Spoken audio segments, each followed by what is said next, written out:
I'm gonna do the little intro. Ahoy, welcome to the Crow's Nest. This is season 1, episode 5. We don't know if our guest is gonna show up today. They've been a little MIA, but if they do show up, we'll introduce them at that point. So right now it's just Toilet and me. Yay! So about Toilet. Toilet's been in the SSO community for 11 years, has owned clubs for roughly half that time. He currently owns Crystal Pirates, co-owns Royal Regiment Dressage, and also instructs with the Dressage Academy. As for myself, Felix, I'm a leader and instructor with Crystal Pirates. I also instruct with TDA, SSD, and JDC, and I'm also a big advocate for volunteering and community engagement. We have Craig in the chat. All right, let's get going. So the first question should be on the stream. What motivated or slash inspired you to create your first club team? Is there anything you wish you knew before starting out? Wow, the Justify is wild. As a first time owner, I didn't notice that. Okay, that's kind of funny. Okay, do you want me to start? Yeah, go ahead. Okay, we're gonna do a little story time, guys. Buckle Sounds up. good.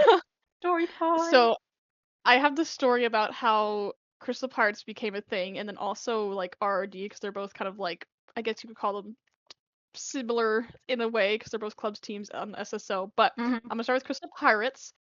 Um, so I did the whole thing like as a child. I played this game, and I remember seeing other groups, and I was like, oh my gosh, that's so cool. I want to do that. And as Felix introduced me, I've been playing this game for a hot minute. So I owned and or was in a bunch of clubs that were like chat commanded way back in the day. I don't know if anybody knows these names, but I was in clubs like Pixel Comments, Red Stars Generation, Iron Barons Nation, Sun Champions. I was in some notable ones. Some of them were dressage, some of them were hangout, but um I'll say that fun fact after the fact. But so Crystal Pirates started Zero and I. We actually owned a hangout club prior called Meadow Frogs. If you know me, I love frogs. So yeah, Metal we had a frog club. frogs. We had a little frog club. It was just hangout. We did have a dressage team, and long story short, I went back and looked at our DMs on Zero's old account, and we had been on break for like a week because I was doing like theater at the time and it was tech week, and I was like, I need a break so I can focus on that. And after the break, I was messaging Zero and I was like, Zero, I really miss dressage, and I was like, I really want to full send on dressage again. So that's how Crystal Pirates kind of came back. Came back like a boomerang, changed from Meadow Frogs, went to Crystal Pirates. I don't know if you want to tell your story, Felix, but that's my whole spiel about how it came about. Okay, I started playing in 2022, so I'm definitely not as much of a veteran as Toilet. My origin story is I was playing Red Dead Redemption online, and I met some people there and became friends with them. And they're like, "Oh, you should play this other horse game with us." And I was like, "Okay, I like horse games." And then they were like, "It's called Star Stable." So I made an account, and I was like, "There's no guns in this game because in Red Dead it's the Wild West, and you're fighting outlaws and stuff." Anyways, I started playing Star Stable, and really enjoyed it, and I was in their club with them. It was called Slow Girls, and it was more of like a hangout and casual dressage club. So I learned dressage with them, and I like kind of became obsessed, and I started like learning kind of on my own. And The owner of Slow Girls saw that I really loved dressage, so she's like, "Hey, do you want to like teach other people?" And eventually, I was the one who was in charge of all the dressage in Slow Girls. So yeah, that was my origin story hmm for that one. I have a fun fact about my little origin, not club related, but just playing this game. It's Uh-huh. kind of like a full circle moment. So hockey, they recently passed trial. They're in Crystal Pirates. They were actually the one, like we knew each other IRL, like Uh-huh. our parents were friends. They were the one who got me into Star Stable. They showed me this game Hey, like 11 years hockey, ago. let's go. Yeah, so you guys can thank hockey for that. But yeah, so you can credit them for getting me interested in the game. Nice. How do you make a tissue dance? You put a little boogie in it. Yeah. Okay. I could tell my team story now. It's not as exciting, but it still is kind of fun. Hmm. So I co-own Royal Regiment Dressage, and I had never been in a team before, but Alyssa Misthook, RD, was recording internationals, and they needed like a last-minute rider, and I was Hmm. like, you know what?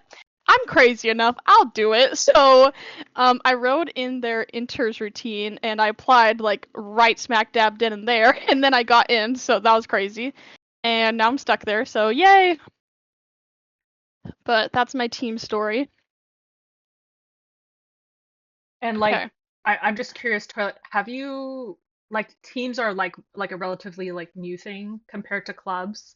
So like, what was it like for you? Like, when did you first start hearing about dressage teams as it comes related to SSO?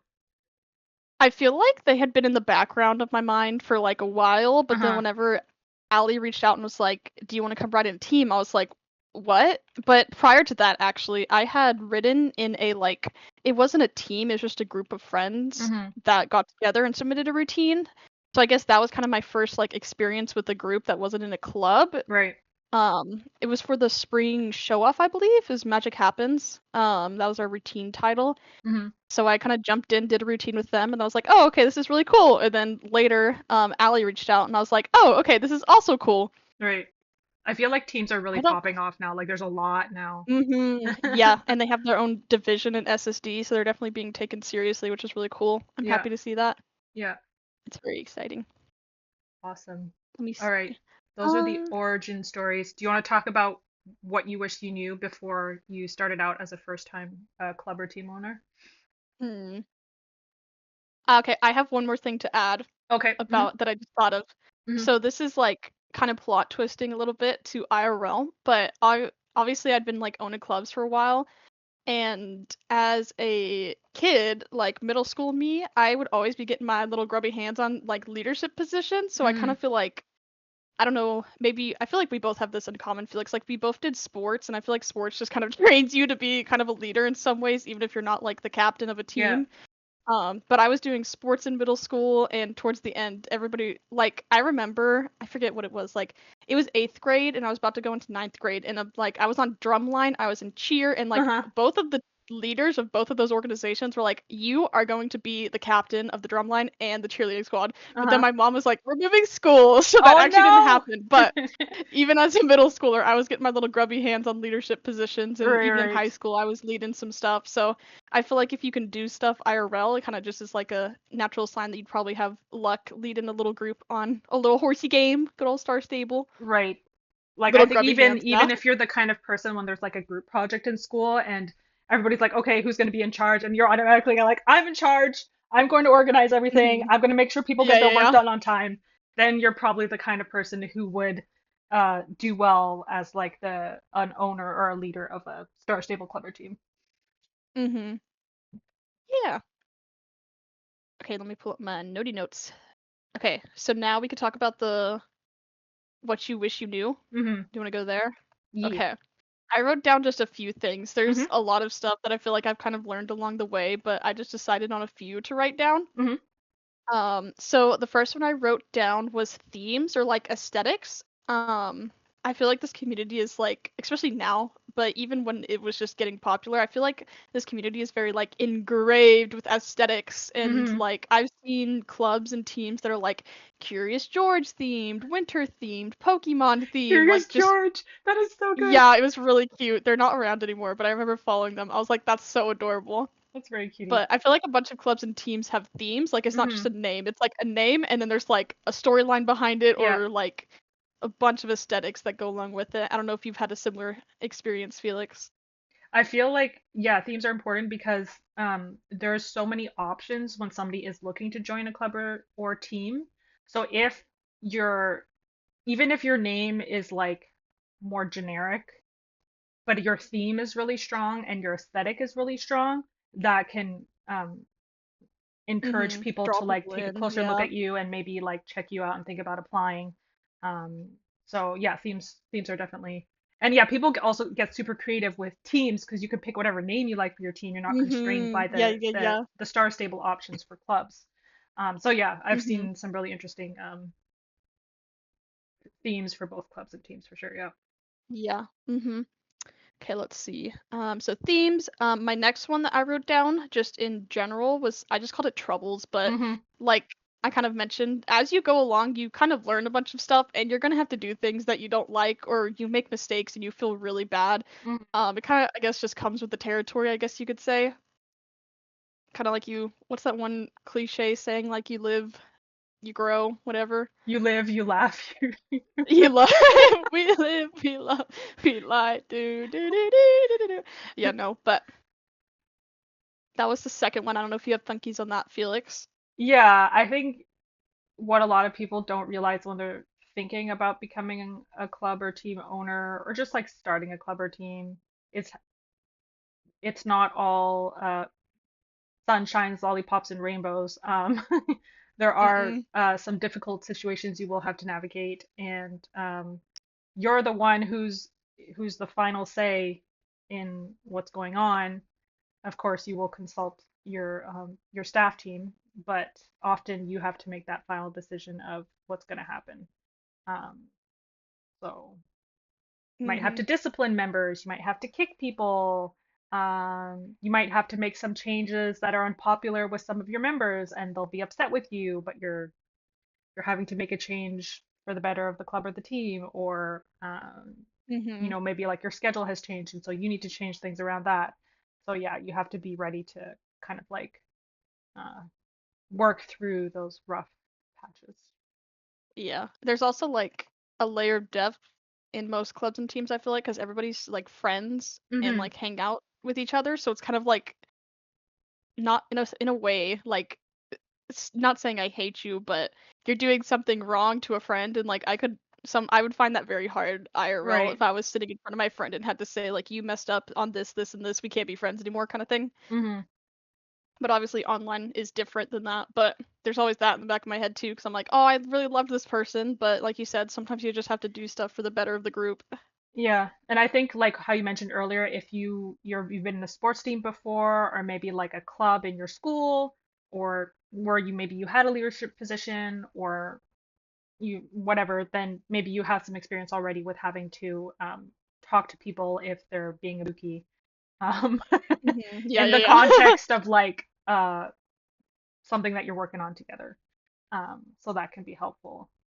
Um, and yeah, it is tough to talk to people like to discipline is a weird word to use, but like if they're not following the rules or what have you, but you have to think about uh, like the overall environment of your club or team.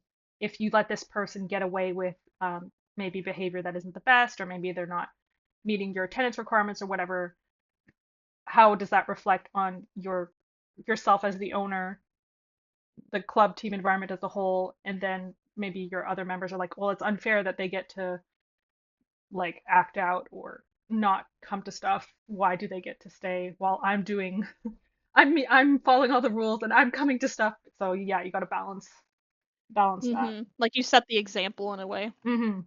Yeah, Yeah, for yeah, yeah. sure. I think that is like a perfect segue. I'm gonna skip my fourth one and go whatever number we're on and go to the next one. But Okay. the time commitment Uh-huh.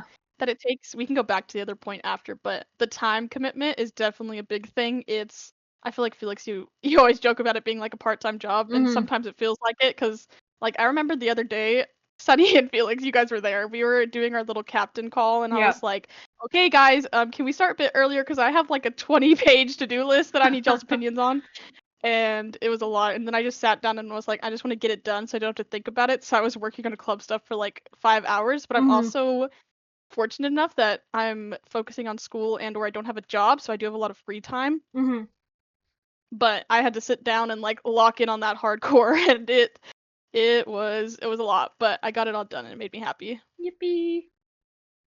Um Yeah. yeah, I think what's good here is if you're like I would love to own a club or a team, if you can try to uh, get into a staff position, maybe not necessarily a leadership position, but a staff position with a club or a team you're already in, to see what that experience is like and see how much responsibility you have. And then generally, I would say triple that, quadruple that, quintuple that. That's how much you would have to do as an owner. So, Mhm. um, yeah. So, I would say like on average, most owners of clubs and teams, I would say spend like maybe the minimum is like 10 hours per week, like easily up to like 20, maybe some people even do 30 hours a Yeah, week. if you're counting practices in that, I feel like it'd be a lot, Yeah, of especially if it's a just competitive dressage club. yeah, of just hosting stuff, planning stuff behind the scenes, all the little things that the members don't necessarily see. So keep that in mind as well. Like I've said before in previous postnests, can you maintain this level of commitment week over week, month Mhm. over month, and then even year over year? And of course, as you get more members in and you grow your staff team will help offload some of the work from you. But realistically, you're going to keep having the same amount of time you need to put in if you want to maintain the level of activity within the club. You would still be consistently putting in 15 to 20 hours a week the entire time. Mhm. So, yeah. Yeah. Insert like muscle man emoji. Yeah, the Ah. flexing. Yeah. Some sauce. Okay, I have one more on Uh-huh. my list that I wrote down. Go for it. Felix, you have a perfect analogy that I'm going to bring up. Yeah. Quoting Nike here, just do it. Kind of just like jumping in and like you'll never get things perfect on the first try, so you just need to do it. And Hmm. Felix, like you have this analogy of like in competitive routines, whenever we're trying sequences for the first time, it never survives first contact with the Yeah. riders. I feel like a lot of situations, like disciplinary actions, I guess you could say, like maybe you get things wrong the first time, but whenever the situation comes up again, then you're prepared. Yeah. And like So that's something that I wrote down. we previously said in another crow's nest, like try to separate yourself as the owner or the leader or whatever of your club or team. That's like that's your role, and then there's you as a person. So if you do need to make difficult decisions and maybe you get some feedback, people are like not happy with you or whatever, they're not happy with you in your role as the owner or the leader. They're not attacking you personally as yourself, if that makes sense. And then Mhm. you will make mistakes. It's inevitable. You just need to learn from them and kind of think about how could I, do this like more gracefully and diplomatically next time? How can I make my expectations more clear to my members so in the future we're less likely to have this issue? Um, yeah, don't take things personally if things don't go Mhm. well. And then also too, if you know other owners of other clubs and teams, lean on them for advice. So if you're going Yes, through a yes, yes, really yes, hard yes. situation, you can say like, "Hey, like I'm going through something right now with my club. Can I DM you or can we call?" And often, I would say most of the time, they've had something similar come up and they can give really good advice, or they can just be like a sympathetic ear because they know what you're going through. That can be really helpful. Mhm. And it can give you time to kind of like process the thing and then not react in the moment like really emotionally. Like you can kind of like digest what happened, and then if you do need to respond, you can do so in more of like a calm way Yeah, yeah, instead of yeah. being like the what is it in Inside Out, the angry guy, the little red angry Yeah, yeah, guy. no. Like Yeah, yeah, yeah. That's so good. What's the cliche? I always say like don't do things when you're really happy or you're really mad or you're really hmm sad. Like try to make decisions when you're neutral or if you've slept on it kind of thing. yeah, have a food, maybe go outside for a little walk, take a little nap, talk to a friend Mhm. or your cat or your dog or your frog, and then think about how you're going to respond. Yeah. Mhm. Yeah. Do you have any other stunkies? Let me look back over my notes. I think I got everything. Okay. Yep. I'll just quickly add. So I talked about Slow Girls. Once it disbanded, Apple, who was also a leader in Slow Girls, we wanted to start a dressage team together because we both really love dressage, like to the point of like, I've said this before, I dream about lessons and choreo, Yeah, yeah, yeah. and then I wake up and I'm like, that was a good idea, and I write it down. Or I'm at work and I'm like, okay, I'm thinking about it. I should be working. So then on my lunch break, I like write down what I was thinking about. So Apple and I just wanted to like do more dressage, so we made everyone mains. Everyone mains. Woo. But we're both in competitive clubs, so we were like, this is gonna be super chill. It has very low activity requirements. But because we both had a good amount of experience as leaders while we were with Slow Girls, we kind of knew what we wanted to do with everyone mains in terms of like planning out what the server would look like the close of the open server, how we would frame activity requirements and the rules. We kind of like already knew what we were doing in that sense, so it made it really easy to like set that up. So again, Mhm. if you're interested in owning, I would highly recommend look at like a club or team you admire, um, and see if there's the potential for you to be in a staff position with them. I would say for at least 6 months, just so you can get a feel of like the amount of responsibility that's required. And then you could go, okay, I am ready. I mean, you don't have to, but it would help a lot. It would kind of like give you the perspective and the experience. Mm-hmm. Yeah. Yeah. Alrighty. Do we want to go on to the next topic? And I have the Sure. Let me power of the scroll on my notes. slides. Yeah, you get to Okay. do the slides. Yippee. All Oh right, my let's change it. gosh. Ta-da! Okay. Yay. All The right. power of the slides. Okay, do you want to start this one or should I? Um, Elena just said something in the chat I just want to reply Oh, to. If you're in Club Cliche, the server, Elena, there's a lot of teams that advertise there. Um, yes, yes, I yeah. don't know if you're in that server, but that's a good one to look at.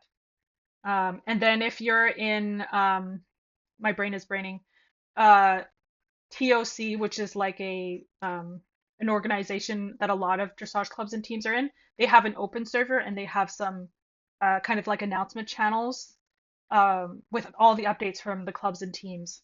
And the teams that are in TOC are quite good. So if you're ever like just wanting to keep track of when apps are open, they do send them in there. Hmm. Yeah, those are good options. I can send them to you after if you're not in them. I'll make a note to remind myself. Uh, All right. While I'm doing that, Toilet, do you want to yap about how do you keep organized with your own dressage learning slash learning to instruct while also teaching your members dressage? Yes, I can start us off. Okay, so the first thing that I have written down, it's kind of obvious. Most people I feel like know this, but still Mm-hmm. gonna say it. Planning your weeks and or days. Mm-hmm.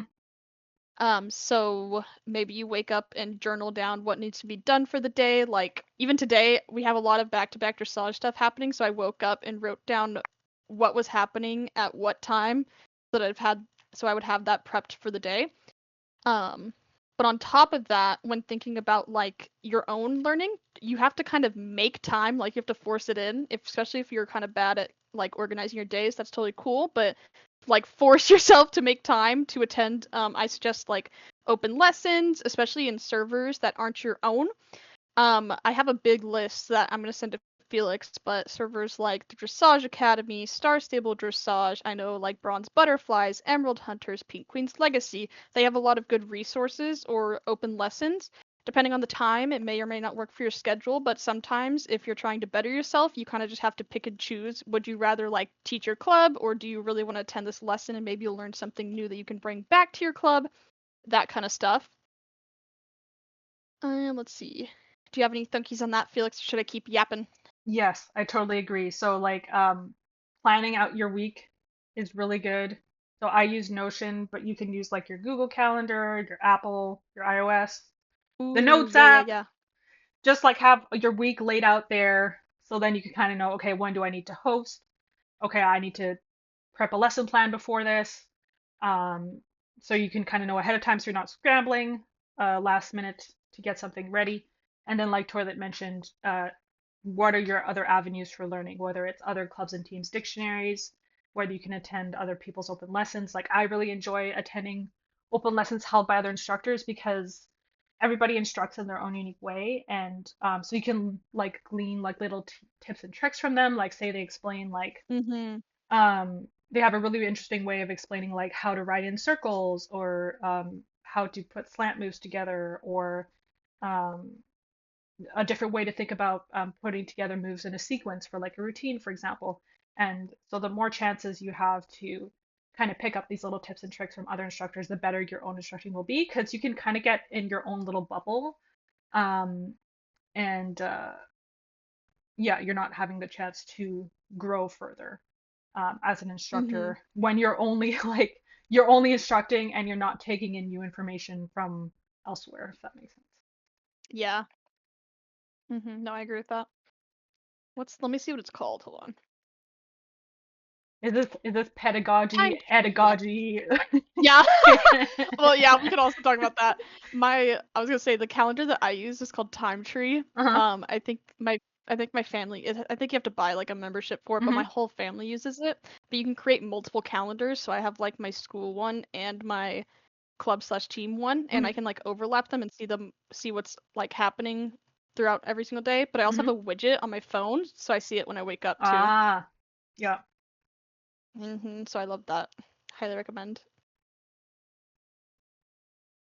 Yeah, See. and Ooh, okay. you were That's saying what I want to earlier, do. like, do I schedule a practice for my own club or team, or do I make space for myself to go to an open lesson held by another instructor? What you could do is just put it in your club team Yes. Mm-hmm. agenda and say, hey, I'm going to be at this open lesson. If you guys want to come join me, here's the link to sign up. So then you guys can kind of all go together and learn together, and maybe like in your next practice or the next time you're putting a routine together, maybe your members are like, hey, remember we went to like that great bronze butterflies open lesson and they had this really unique way of doing this. Maybe we can try this in our routine, for example, or while we're learning Mm-hmm. this concept or these moves or whatever. Tension.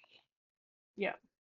Yeah, I definitely. That is kind of like a perfect segue to my next point, actually, Hey. Loki. Um, in my next point, I had like a whole spiel about ideally, I feel like try to be a level above what you're trying to teach so that you're confident with it. But I also learned this in educational psychology. Sunny, you might have thunkies on this. I forget who it's from. It's Bandor or somebody. It's one of the OGs. But this thing called the more knowledgeable other, Hmm. which is essentially like, say, like for example, Felix, you remember whenever we were talking about Sophia the First and you asked Yes. if she was a child influencer Yes. because you didn't know what Sophia the First was? Yeah.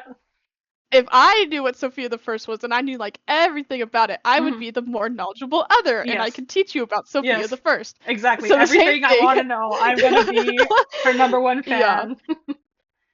So the same thing kind of applies to dressage. So maybe you're doing a really hard sequence and you're struggling with comb alignment, for example, but maybe there's somebody else who really knows comb alignment and could unmute and teach it to you real quick. Mm. In that moment, they were the more knowledgeable other about comb alignment. So Hmm. hypothetically, if you have a group of people who are all willing to be collaborative, you could just share knowledge and just take turns being the teacher or the more knowledgeable other. Mm. And I know Felix earlier you mentioned like maybe you all go to a lesson and maybe you all take something different from it and then you kind of like smash heads and make something new with it. That kind of stuff. Right, and I feel like that's what we do with boaters or boat swings, which Yes. is Yeah. our advanced elite Mhm. group in Crystal Pirates. Basically, deckhands, which is the beginners, and cadets, which is the intermediate group, is like you're building kind of like your foundational knowledge for how Crystal Pirates does dressage and kind of like all the little things you need to know to do routines. And then boaters is just how can we do really weird dressage? How can we push the Mhm. boundaries? And I feel like in boaters that's where we kind of like come together, contribute all our single brain cells to think Yeah, yeah, yeah. of different ways to think about dressage, and yeah, definitely have this more knowledgeable other kind of situation going on where we've picked up little things Mhm. here and there, and we bring them in and discuss.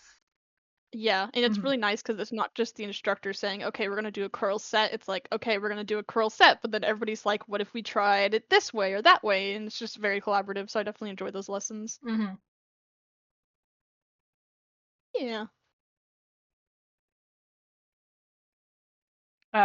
Also, the more knowledgeable other could be an instructor from another club or team. So that's true. Yeah. Mhm. recently we were doing slant math with the cadets, and I was not successful in communicating how to do slant math to one of our wonderful pirates, and I was getting frustrated with myself that I couldn't communicate how it worked to them. So I went and asked some other instructors that I know, and Light and Beck were both very helpful with offering tips on how they had previously taught slant math to their members in the past, and I was able to Mhm. use their techniques successfully. So yeah, The pie lean, chart. yeah, our pizza pie diagram. Lean on the instructors that you know and other clubs and teams, and ask them for help too. And often they have very good tips of Mhm. different ways you can teach one subject, like many different ways. Yeah. Let's see. I feel like we've kind of touched on this in past Crow's Nest before, Hmm. but like hiring staff so that maybe they can teach a lesson while you go to an open lesson and then you can Mm. bring back new content to explore if you're trying to have like I guess the best of both worlds. But that's if you have staff who are able to help and or are willing. Right. Mhm. Right, that's kind of like something you slowly work on over time. Because also you want to keep in mind too the ratio of staff to members. Because if you have, for example, too many instructors, and not enough practices for them to teach, then their skills will Mhm. get rusty and they might get bored. They're like, hey, I Yeah. want to instruct, but there's nobody for me to instruct. So Yeah, yeah, there's yeah. like this fine balance that you have to walk of like, okay, I'm onboarding somebody new. I'm teaching them or getting them accustomed to how we do things in my club routine. Now, do they have enough practices to instruct every week? Do they have enough people that they can teach?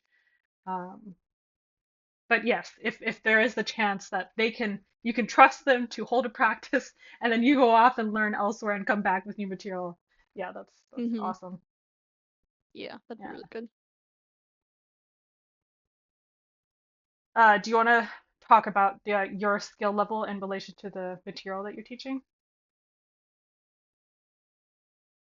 Oh yeah, I can touch on that a bit more, the like Hmm. kind of being a skill. Yeah, I said earlier like trying to be a skill level above. So for example, say you're doing a beginner lesson, maybe it's on gated curls. Hmm. Like prior to that lesson, hopefully like you have a great understanding of those and maybe you practice them on your own or you've gone to lessons based on those gated curls so that by the time you're ready to teach, you have a like really deep and solid understanding so that if somebody asks questions, you aren't like, okay, wait, let me try the move first and then I can get you the answer. So hopefully you're prepared and you could just be boom, right on the spot, you have the answer for it. Hmm. Yeah, and I think if you are wanting to try something brand new, maybe it's something you just thought up and you've never seen it before. Just be honest with your members that you're trying something new and you're Yeah, experimenting. yeah, yeah. So I do this Mhm. sometimes in practice. I'm like, hey, what if we did this? And everybody's like, oh Yeah, no, Felix, everybody's like, Felix, what? no! What? Felix said the words. And then we try something new and maybe it looks really cool or maybe it's a total failure. That's fine. Sometimes Mhm. things don't work out, but that's the fun of dressage. You just kind of push the boundaries a bit, uh, try to be creative, and sometimes Mhm. it's beautiful and sometimes it's a hot mess. I Um, think that's also like a pro of our method. Like we can come up with moves really fast just by swapping in new modifiers, but sometimes whenever we don't think it out, it's like, oh, yeah, that didn't slap as hard as we thought it they would. don't work together. Yeah. Um, Mhm. I think too, if you're for example, if you're working on a routine or you have like your more advanced group of writers and you're kind of doing more experimental stuff, encourage them to give you their ideas or their feedback during practice Yes. Mhm. because maybe they have a really good idea or like a different perspective on what you're doing. And then that can help you be more successful in what you're trying to do in the moment with that particular move or Mm. sequence or what have you. That's a really good point, especially in comp routines. Like, obviously, what the instructor sees is different than what the riders see. Hmm. So, like, teaching a sequence and then asking them how it felt, because maybe on your screen it looks perfect, but on their screen they're having to, like, cut a curl in half and do some Hmm. weird shenanigans. So, like, Yeah. asking, like, hey, how can we make this better so it's, like, not as brain hurting for you to ride? Right, Because right, if it's gonna hurt their brains constantly, then they're probably gonna be like, wow, I hate this sequence. I'll write it for you, but I don't want to do this ever again, kind of right, thing. right. Yeah. Because at And the end of the like, day, it's supposed to be fun. yeah, as the instructor, you're outside the screen delay bubble, so they might notice something from on the ground in the arena that you can't perceive from like the top down view. Um, Mhm. and like maybe they have like good input of like, oh, I don't really have enough time to complete this move, or if you're doing ignore globals, they're like, I have to really rush over to my next spot. Can we have like an extra like 5 seconds, for example? Um, Oh yeah, I but remember yeah, or like in the showcase. Oh yes, I remember. yes, or like if you what's the word I'm looking for? If you're having like everybody aligned to like a certain person for like a move, like say you're doing a comb, for example, but maybe like that designated rider is too far away from some other people, then you might say, okay, I'm instead going to change the designated like anchor person to be in the middle so everybody can see them.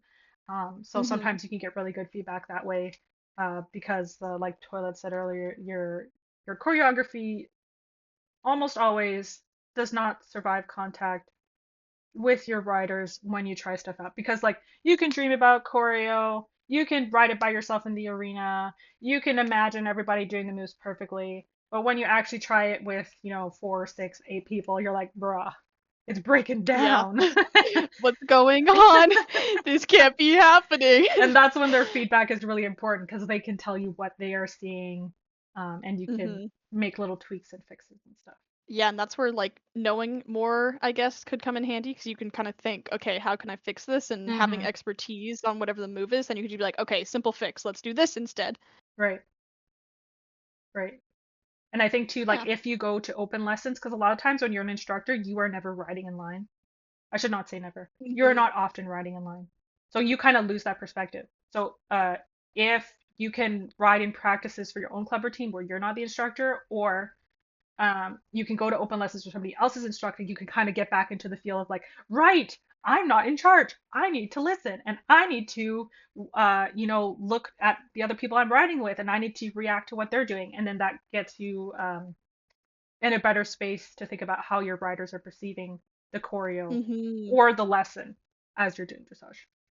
Yeah. Yeah, you get like a better understanding of screen delay, and then you could kind of take a gamble of what's happening, Hmm. but still ask for their opinion at the end of the day. Hmm.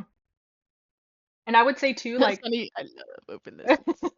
don't be afraid to test stuff. So, like, if, for example, the lag is being really weird that day, just like go, okay, I see everybody's kind of struggling with like canter comb alignment today. We're just gonna do canter combs for like 5 minutes straight. We're just gonna do them over and over and over and like pinpoint where the issue is so that when we're trying to do it in the routine, we know how to fix it.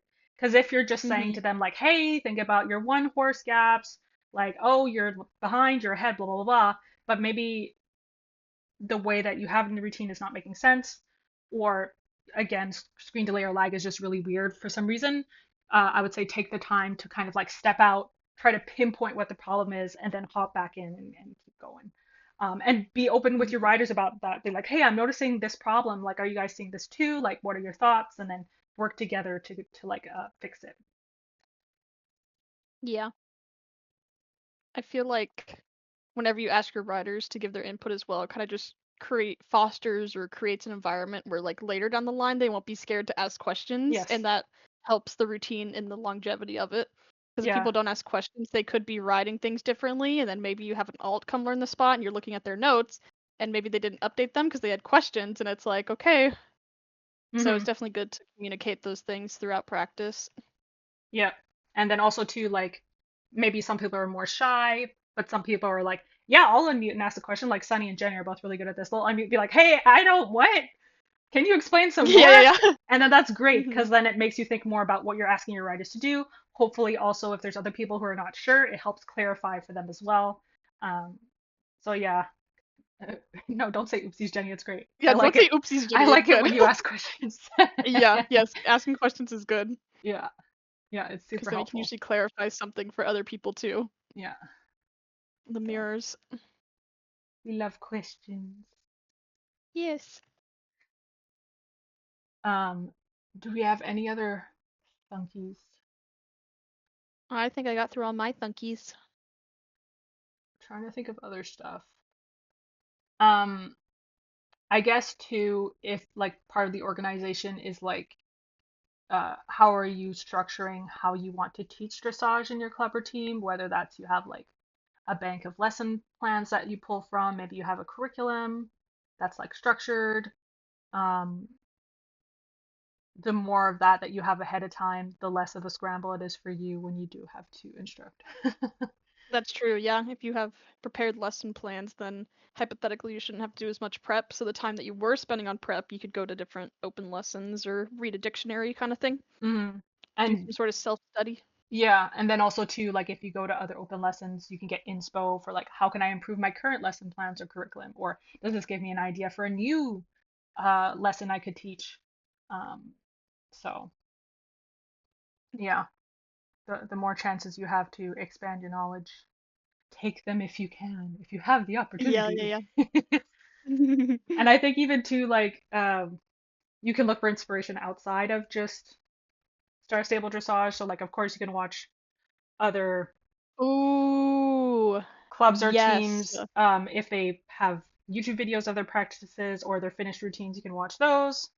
But like you can watch, for example, like dance performances, marching band, Yeah, I was about to say marching band, synchronized cheerleading. swimming, cheerleading, yeah, Yeah, anything that ice has skating. choreography can be inspo. That you can kind of go like, oh, this would look really cool in a routine. or I could Mm. like this could inspire like a maybe a special move that's unique to my club routine, that sort of thing. So um Ooh, that just reminded. I have a story time. mhm, When I first started driving, this is really silly. When I first started driving, I went to my first roundabout, mhm. and then I made a dressage move based off of it. Hey, So you can find it anywhere, like that's so. What was the literally move? anywhere. What was the move? So it was like, okay, 4 lines going down the letter dies. Uh-huh. The first rider in each line would enter a 10-meter going left leg in, Uh-huh. and the second rider would follow, but then they'd exit back down the letter die. So it looked like a roundabout. That is so fun. I bet you could, if you had enough riders too, you could make it kind of look like a. There's a big roundabout around l'Arc de Triomphe in France. Is that the one with like 8 lanes? Yeah. So you could Hey, have like, buddy! woo, really intense kind of roundabout situation happening. Yeah. Mhm. Yeah. So there are many avenues of inspiration that you can take. Even just like listening to like Mhm. your favorite music could inspire like uh Yes. Mhm. something for a routine or a sequence or your favorite movie or TV show or what have you. I started doing that for training trials because that's our next upcoming comp, and Hmm. I've just been like, whenever I have free time, I've just got online to just scheme and start just making stuff to get the brain cells going Hmm. because we didn't do boss. And I would just like sit there and listen to the music and just write down squiggles and moves of what I thought would go with it, and then I Hmm. just tried to make it harder and more difficult and like obviously have contrast, but so I definitely agree listening to the music over and over and over again and just kind of letting your mind just run wild with Hmm. what you think fits in the moment. Yeah. More difficult. I like the sound of that. Yeah, yeah. Complexity. 20,000 modifiers in one move. A star, was it a Mhm. star pinwheel into a box Yeah, pinwheel start. into Yep. Do a 3 buddy, do an 8 buddy, do into a an backup curl over. orbit rhythm crescent stir keyhole fade. Yep, you know it. Uh, that is so good. All right. If we don't have any further songs, do we have any questions or comments from the audience? Jenny, if you're not driving, is the audience satisfied? Yeah. If you are driving, don't send anything, Jenny. If Jenny's in the store right now, they should send a photo of a baguette, like an actual baguette. Oh, Sunny's sunny satisfied. satisfied. That's good. Mia's Oh, doing its drives. Pablito's about to be on the road. Watch out. Steady on the, what is that one? Bus driver, steady on the road. We're doing makeup. Oh, Jenny just got home. Yay! Hey! Uh, You Pablo, love. maybe if you're learning to drive, don't think about dressage while you're learning. Yeah. I'm gonna do a curl set right No, now. no, Watch out, everybody. not at all. You're with your driving teacher in the car with you. Don't be doing like squiggles across the highway. Imagine. They'll be like Imagine this. maybe you need to be in like stunt driving school, not regular driving We school. all meet up and get in our cars and we do a curl set all together and then we do a pinwheel. If we crash, we start over. Uh, I think bicycles. Have you seen? There's like synchronized cycling. What? Yeah, I have not. it's like synchronized like swimming, I guess, but you're on a bicycle. I have not It's seen that. pretty impressive. It's like they do it on like a in like a gym, I guess. But I saw a TikTok. It was like Huh. the European Championship of whatever, and it was like the German synchronized cycling team, and they're like balancing on the back wheel and like doing a circle, and Oh then my they're gosh. balancing on the front wheel and doing something else, and then they're like doing That's all these like crazy. movements and stuff. Yeah, it was pretty intense. They weren't going Yeah, super they're going fast, fast. but they were going like, pretty, like you would have to jog to keep up with their pace. They were going pretty quick. Um, but yeah, I was like, wow, wow. Or like, what's that hobby horsing? Synchronized hobby Oh, horsing. yes. Maybe Yes. that's what Yes, we should yes, do. Do yes. do do a do a meetup and do It's a dressage hobby. Yes. and Everybody go hobby buy, bring horses. your hobby horse. You just bring like a Swiffer as you go and find hobby. Yeah. Yeah, this is Pie Chaser, guys. Thanks. Watch out, leave some space. Pie Chaser's really long. Yeah, Pie Chaser's feeling very irritable today. Oh, Oh that's my great. goodness. Okay. All right. Well, if the audience is satisfied, I think we're all done. Woo! Shoot! That's great. See you at the Hobby Horse meetup. Yeah. All right. Well, have a lovely afternoon or evening or Woo-hoo. time zones. Maybe I don't think it's anybody's morning right now, but maybe if they're listening, maybe it's their morning if they're listening to this later. Yeah, if you're listening to this back. Happy time zone to everyone. Happy birthday if you're listening and it's your birthday. One day out of the 365, maybe it's your birthday. Yeah. Somebody Uh, better watch this and it better be their birthday and they better comment and say, "Oh my gosh, thank you." Alrighty. Okay, well, thank y'all for listening. Hope you found it interesting. Bye.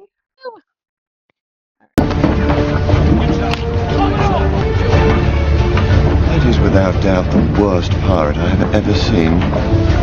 Gentlemen, milady, you will always remember this as the day that you almost caught Captain Jack Sparrow.